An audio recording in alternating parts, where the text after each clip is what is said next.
Hello बच्चों, नमस्कार। मैं आज आपके लिए लाया हूँ एमपी बोर्ड परीक्षा प्री बोर्ड परीक्षा का विषय सामाजिक विज्ञान की क्वेश्चन आंसर। तो इसमें पहला क्वेश्चन है कि निम्नलिखित में से सजातीय जौरीय ऊर्जा किस प्रकार का साधन है। ठीक है, क्या पूछा गया, एक मिनट। ठीक है, तो इसमें आपका पहला क्वेश्चन है कि निम्नलिखित में से जौरीय ऊर्जा किस प्रकार का संसाधन नहीं है। तो इसका आंसर हो जाएगा आपका मानवकृत। ठीक है, तो याद रखिए, निम्नलिखित में से जौरीय ऊर्जा किस प्रकार का संसाधन नहीं है, तो आंसर है मानवकृत। ठीक है, आगे बढ़ते हैं। देखिए आंसर लिखा है। नेक्स्ट क्वेश्चन है दूसरा नंबर कि पंजाब में भूमि निम्नीकरण का मुख्य कारण क्या है। तो पंजाब में भूमि निम्नीकरण का मुख्य कारण है अधिक सिंचाई। ठीक है, फटाफट लगाते जाइएगा आप लोग। ठीक है, नेक्स्ट क्वेश्चन पूछा गया था राष्ट्रवाद के चित्रों के माध्यम में दर्शाने वाला फ्रांसीसी कलाकार कौन है। इमैनुएल सेकंड, हैब्सबर्ग, मैटेस्नी या फ्रेडरिक सर्गियो। तो इसको आप गूगल पर सर्च करके देख लीजिए इसका आंसर क्या है। इसका आंसर हमें नहीं मिला है।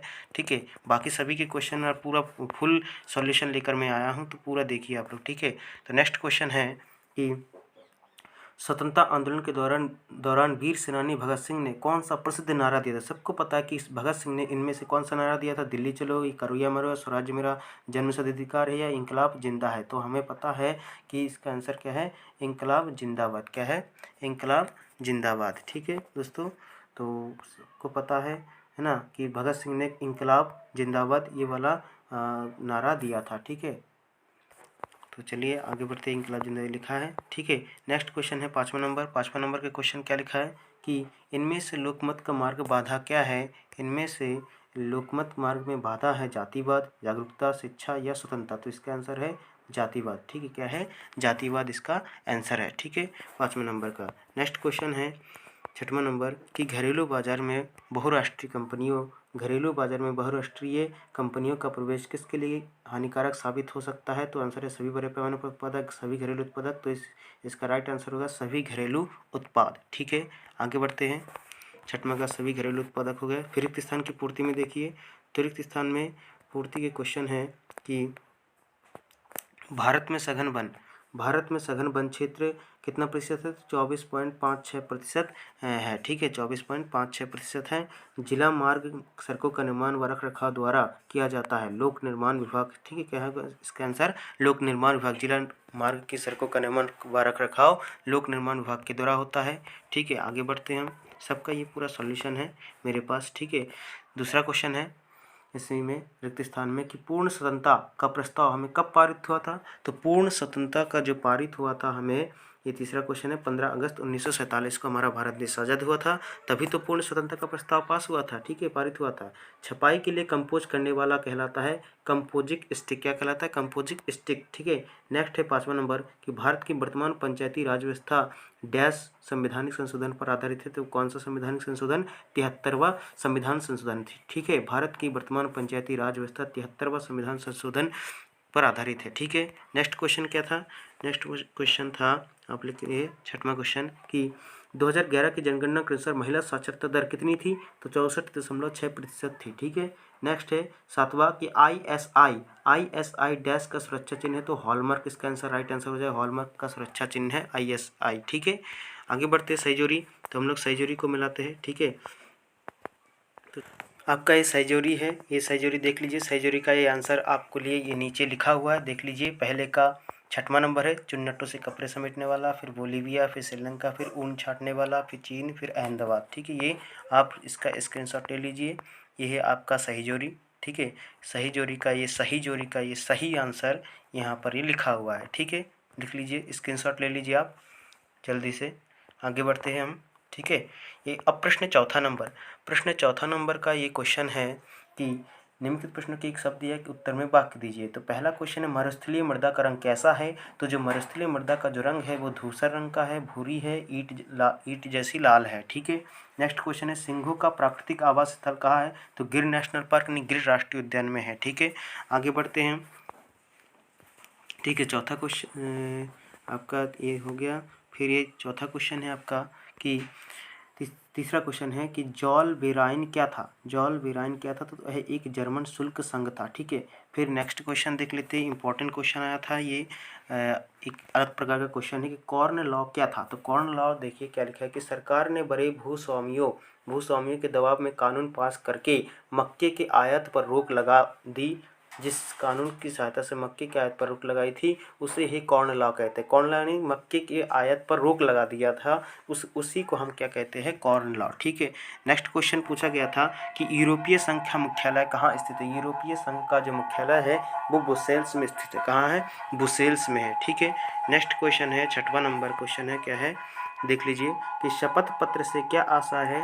तो शपथ पत्र या हलफनामा यानी एफिडेविट किसी व्यक्ति द्वारा लिखित रूप में स्वेच्छा से ली गई है तथ्यात्मक घोषणा है।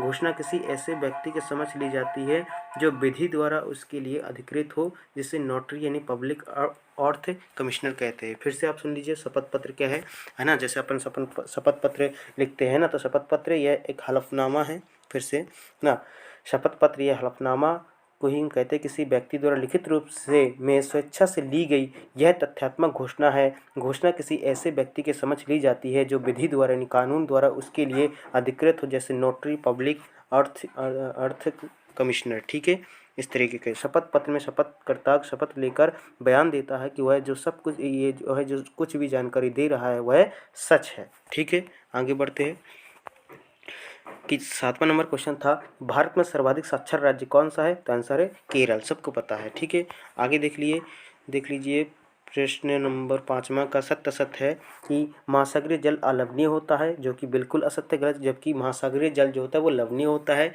नमक लगता है महासागर का जल पीने में, है ना, तो महासागरीय जल अलवणीय होता है, ये असत्य है, लवणीय होता है। ठीक है, मार्टिन लूथर प्रोटेस्ट धर्म सुधारक थे, तो सत्य है। ईसाई धर्म यह असत्य था, ईसाई धर्म की शाखाएं कैथोलिक और प्रोटेस्टेंट में विभाजित है, तो सत्य है। ठीक है, आगे बढ़ते हैं हम।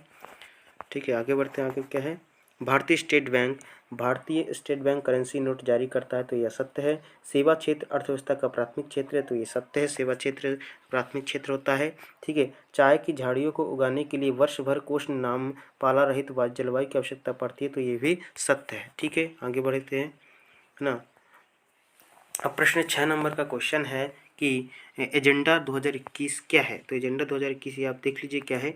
एजेंडा मतलब कि आपका द्वारा हम बता देते हैं, इसको समझा देते हैं कि सन 1992 में संयुक्त राष्ट्र संघ का पर्यावरण एवं विकास के मुद्दे पर केंद्रित एक सम्मेलन ब्राजील के रियो डी जनेरो में हुआ और इस सम्मेलन को पृथ्वी सम्मेलन के नाम से भी जाना जाता है। इसमें 178 देशों के प्रतिनिधियों, हजारों स्वयंसेवी संगठनों और अनेक बहुराष्ट्रीय निगमों ने भाग लिया था। ठीक है, नेक्स्ट है जैव विविधता किसे कहते हैं। तो जैव विविधता या जीव विभिन्नता पृथ्वी पर पाई जाने वाली विविध प्रकार की उन जैवीय प्रजातियों को कहते हैं जो अपने अपने प्राकृतिक आवास क्षेत्रों में पाई जाती है। इसमें पेड़ पौधे और सूक्ष्म जीव, पशु पक्षी आदि भी सभी सम्मिलित होते हैं। ठीक है, तो ये देख लीजिए, आप स्क्रीनशॉट ले लीजिए इसका। ठीक है, स्क्रीनशॉट आप ले लीजिए इनका। आगे बढ़ते हैं हम और देख लीजिए ये सारे क्वेश्चन। जूट को सुनहरा रेशा क्यों कहते हैं। तो जूट को सुनहरा रेशा ने उसके चमकीले सुनहरे रंग के कारण उसे सुनहरा रेशा कहा जाता है। जूट का उपयोग जूट की रस्सी और थैले बनाने में भी किया जाता है। ठीक है, आगे बढ़ते हैं। औद्योगिक क्रांति से क्या आशा है।